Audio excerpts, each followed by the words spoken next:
Nos metemos con el tema de lo que está sucediendo en Medio Oriente, con la guerra entre el Estado de Israel y el pueblo palestino, con la organización Hamas, así planteada por las autoridades israelíes.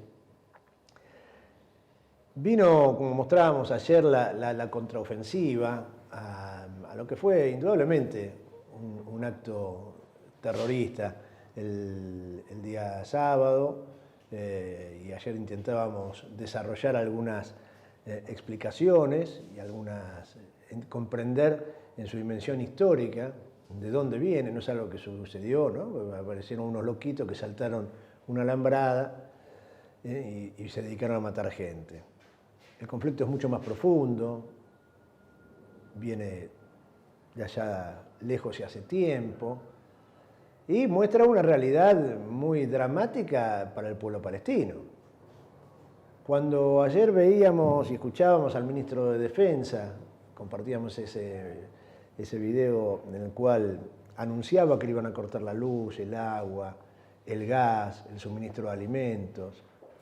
Cuando escuchábamos al primer ministro israelí diciendo que se vayan de Gaza porque iban a bombardear, uno dice, pero ¿el nivel de violencia es en respuesta a lo que sucedió el día sábado o había ya antecedentes, esto viene pasando? ¿A dónde se irían los habitantes de Gaza que habitan un territorio absolutamente exiguo, de 60 kilómetros de largo por 16 de ancho, o sea, una franja en la cual viven 2.300.000 personas y a las cuales el Estado de Israel somete cotidianamente desde hace tiempo, con ataques, controlando, por supuesto, el ingreso y la salida de alimentos, el ingreso y la salida de personas para poder trabajar, permisos especiales, maneja los suministros eléctricos, energéticos en general, y que cada tanto de manera preventiva bombardea ese lugar. Las víctimas en la Franja de Gaza se cuentan de a miles y miles y miles a lo largo de los años. ¿Eso avala, justifica el acto terrorista del día sábado? No, no. Un acto terrorista tremendo, en el cual se ensañaron y le costó la vida y asesinaron a montones de personas que no son las que definen y deciden las políticas del Estado de Israel. Entonces, eso merece, como lo dijimos ayer y lo repetimos hoy, el repudio.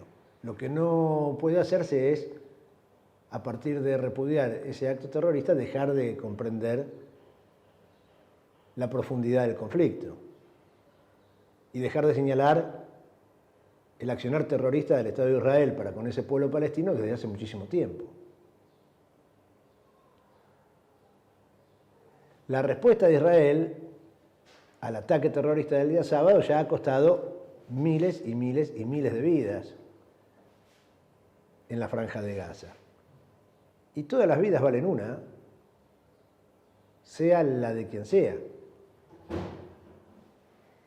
Hay que ponerle freno a eso. Las organizaciones internacionales se han expedido al respecto, le han pedido al gobierno del Estado de Israel que revea la actitud, que cese con el bloqueo, que ese tipo de bloqueo anunciado por el ministro de Defensa israelí y corroborado por el primer ministro se asemeja a un crimen de guerra.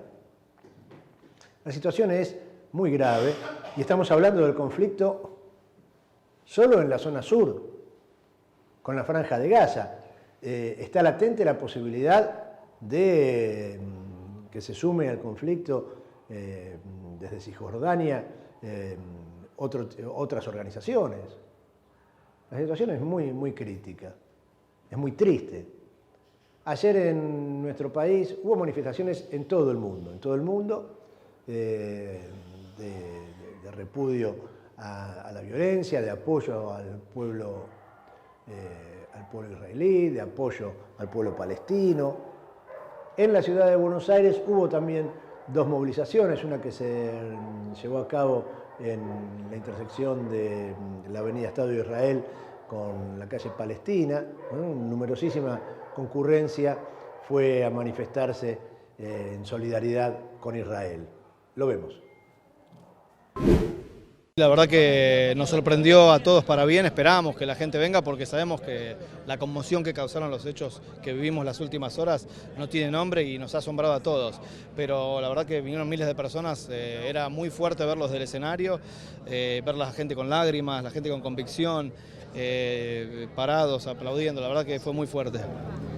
¿Qué simboliza que la gran mayoría de los candidatos presidenciales hayan mostrado su apoyo a Israel? Sí, nos estamos muy agradecidos, la empatía de ellos la verdad que nos parece espectacular, todos lo mencionaron, incluso sin que se los pidamos, todos además de eso que se vio públicamente nos contactaron y también el gobierno nos está contactando, están organizando ayuda humanitaria, estamos en contacto casi cada hora con ellos, hay muchos registrados, ellos habilitaron una línea telefónica y de email para que los que están en Israel y necesiten volver urgente puedan hacerlo, desde renovar el pasaporte urgentemente, por ahí está hablando de que van a enviar un avión, la verdad que hemos recibido un apoyo importantísimo.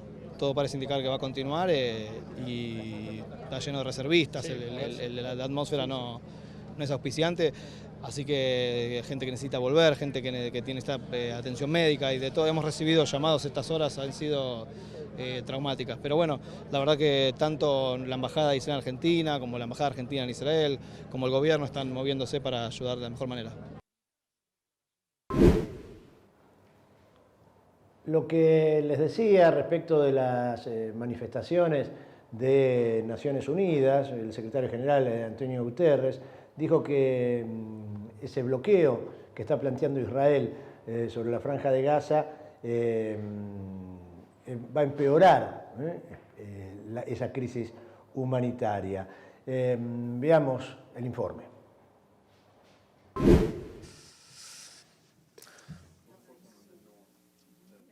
Let me begin by repeating my utter condemnation of the abhorrent attacks by Hamas and others against Israeli towns and villages in the Gaza periphery, which have left over 800 Israelis dead and more than 2,500 injured.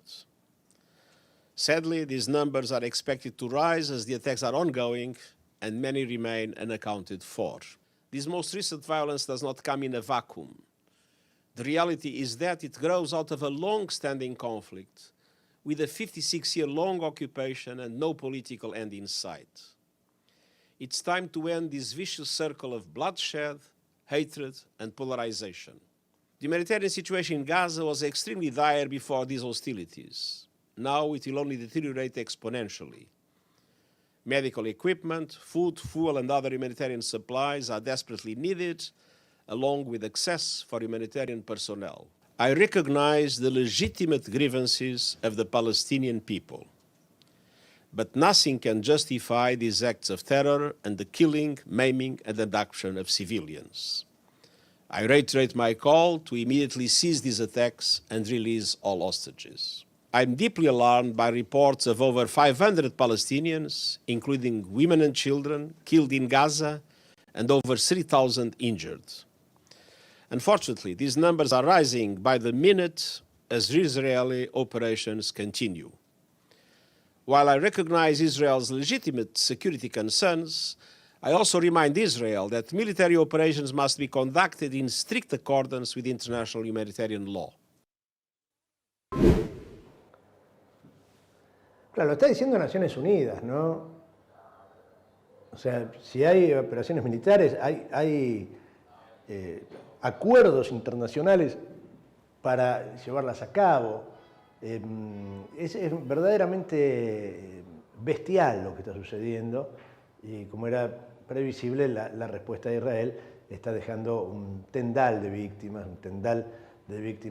en la Franja de Gaza. También hubo en la ciudad de Buenos Aires ayer una movilización frente a la sede de la Embajada de Israel, organizada por el Comité Argentino de Solidaridad con el Pueblo Palestino. Ahí se apoyó la lucha de Palestina. Este es el informe. Estamos muy preocupados por esta situación. Entendemos que las víctimas siempre son algo que debemos lamentar y que son evitables, pero el mundo no mira a Palestina, el mundo solamente mira al Estado de Israel. Entendemos que el Estado de Israel es parte de un dispositivo internacional para colonizar muchos otros pueblos y que son parte de la misma lógica, en donde se plantean de qué manera ellos van conquistando en base a las necesidades y a las urgencias que tienen. Por eso nuestra solidaridad eterna con Palestina, como lo hacemos siempre con todos los pueblos que están resistiendo contra la OTAN. En 20 años han asesinado 20.000 palestinos, lo que es un equivalente a la población argentina, más de 100.000 personas, o sea que es un ataque muy importante. Y obviamente nosotros no reivindicamos, no compartimos los métodos y la estrategia de Hamás, que ha lanzado ataques indiscriminadamente sobre población civil y sobre puestos militares, pero sí creemos que hay que apoyar la lucha del pueblo palestino porque esto tiene un contexto histórico. No es lo mismo estar repudiando las acciones del Estado de Israel con una política antisemita, se quiere mezclar eso. Es la misma derecha que acá apoya al Estado de Israel, la que lleva personajes filonazis o antisemitas en sus filas, empezando por la lista de Milei o Fargosi, por ejemplo, en la lista de Patricia Bullrich. No creemos que criticar al Estado de Israel sea una política antisemita, sino que tiene que haber un Estado donde convivan tanto los pueblos árabes como los judíos. Por supuesto, repudiamos y nos conmovemos ante las pérdidas humanas de víctimas civiles, pero tampoco podemos ser hipócritas y necios al desconocer todo el contexto histórico, político y la vulneración de los derechos que está sufriendo el pueblo palestino. Ahora mismo Estados Unidos, además de que le provee de todo el dinero que inimaginable, con un presupuesto fijo anual, pero además lo no declarado no debe tener límite. Más portaaviones, ayuda militar. Los aviones de Israel son fabricados en Estados Unidos. Los palestinos también no son una isla aislada como pretenden hacer creer, de que es un pueblo que está solo. Sí, es un pueblo que lucha y que no se rinde, pero que va a tener cada vez más apoyo, porque es justa su causa.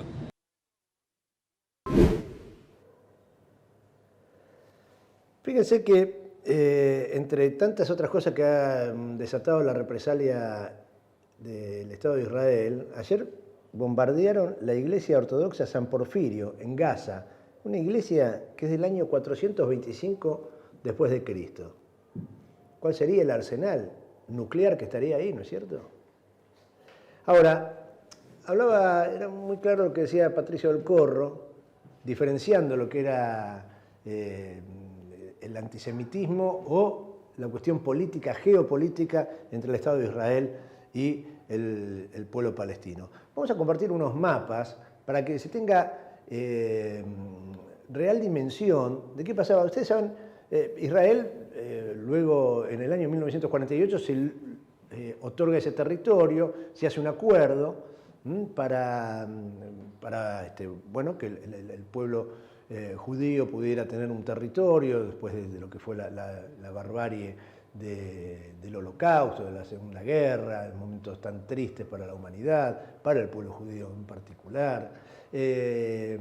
Ahora, fíjense lo que era ese territorio donde está ubicado el Estado de Israel en el año 1946. Pongamos a pantalla completa, me parece que es más importante ver eso que verme a mí. Fíjense lo que era, 1946. Todo lo que está en verde, el Estado era Palestina. En 1947 se plantea el plan de partición que hace Naciones Unidas, que termina concretándose en el 48, pero el plan presentado desde el año 47, y ahí ya queda desmembrado.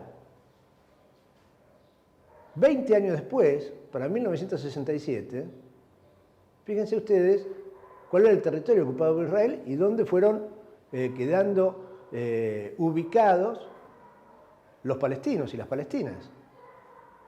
¿Y cuál es la situación hoy? Por ejemplo, los palestinos que están en Gaza y tienen que ir a Cisjordania no pueden pasar. ¿Por qué? Porque en el medio está Israel y no les permiten el paso. Ustedes comparen, fíjense lo que es el tamaño de la franja de Gaza donde viven casi 2,5 millones de personas.